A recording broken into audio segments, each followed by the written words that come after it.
Third trimester abortions.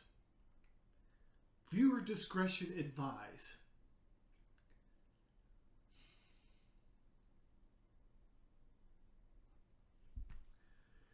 Here we go. Is performed at 25 weeks to term. At this point, the baby is almost fully developed and viable, meaning he or she could survive outside the womb if the mother were to go into labor prematurely. Because the baby is so large and developed, this procedure takes 3 or 4 days to complete. On day 1, the abortionist uses a large needle to inject a drug called digoxin. Digoxin is generally used to treat heart problems, but a high enough dosage of digoxin will cause fatal cardiac arrest.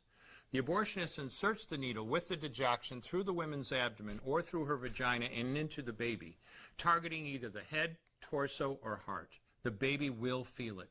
Babies at this stage feel pain. When the needle pierces the baby's body and the digoxin takes effect,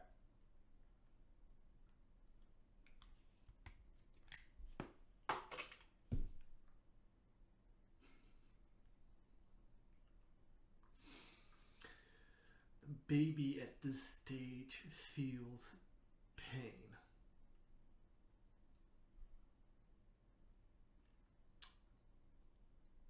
So why are you doing it? I mean, why are you doing it in the first place? You know how twisted this is. I'm not talking about the people that do abortions. People that do abortions and people that support abortions really need to educate themselves. But the people that actually do the abortions, the doctors, the nurses, they know what they're doing.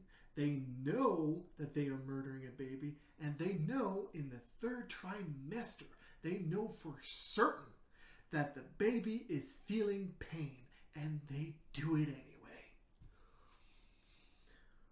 Oh! Any way to get the big bucks, am I right? Really? Okay, yeah. Awesome, let's keep going. the life of the baby will end.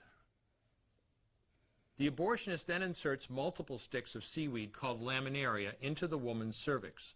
They will slowly open up the cervix for delivery of a stillborn baby. While the woman waits for the laminaria to dilate her cervix, she carries her dead baby inside of her for 2 to 3 days.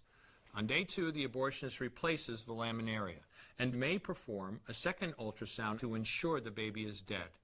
If the child is still alive, he administers another lethal dose of digoxin. The woman then goes back to where she is staying while her cervix continues to dilate. If she goes into labor and is unable to make it to the clinic in time, she will give birth at home.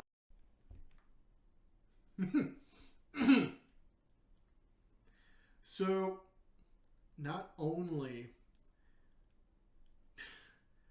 that they are, purposely killing a child, and that child knows pain and feels pain, but there is a chance that the child suffers during the 2 days as she's waiting for her cervix to dilate so she can prematurely give birth, as you see here in this beautiful representation of a toilet. If she doesn't make it to the clinic in time, of course.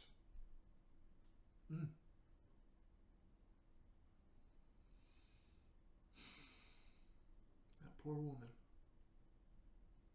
That poor child. That poor woman.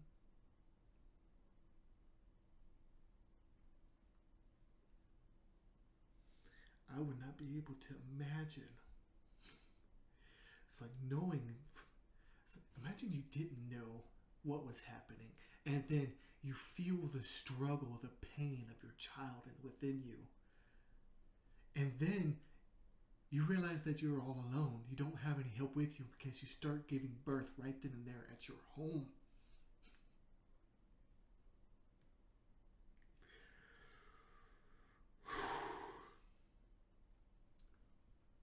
Or in a hotel.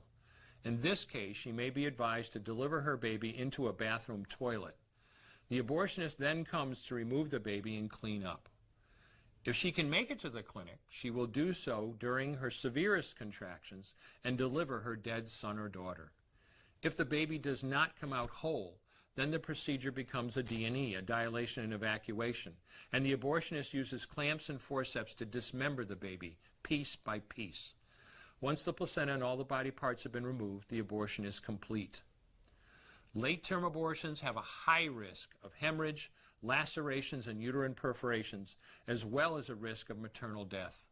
Future pregnancies are also at a greater risk for loss or premature delivery due to abortion-related trauma and injury to the cervix. As I mentioned at the beginning, I'm Dr. Anthony Levatino, and in the early part... So, no matter what happens, no matter what stage of abortion you're doing, there's a risk of death. As with all surgery, we all know that. I hope we all know that. But you're also damaging your body. You're damaging to your body to where it is becoming harder and harder for you to be even able to carry a child, for it to actually live inside you every single time you do any of these abortions. This keeps there, and it keeps and it keeps and it keeps. It keeps on adding. It keeps on multiplying every single time that you do this. You're making it to where you are not able to be blessed to carry a child. It is just like what the Bible said. The Bible says in the book of Numbers that you become known as cursed if you go through this if you go through this procedure. But even in the book of Numbers, it's infertility.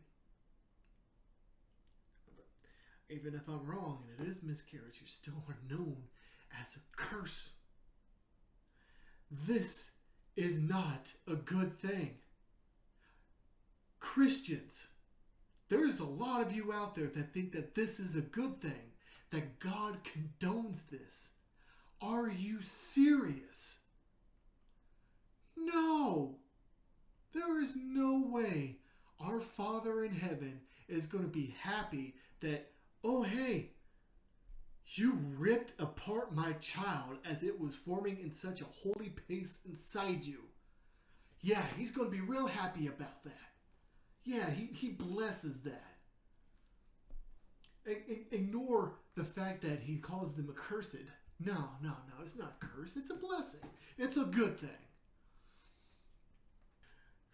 It hurts my brain that you guys think this is okay.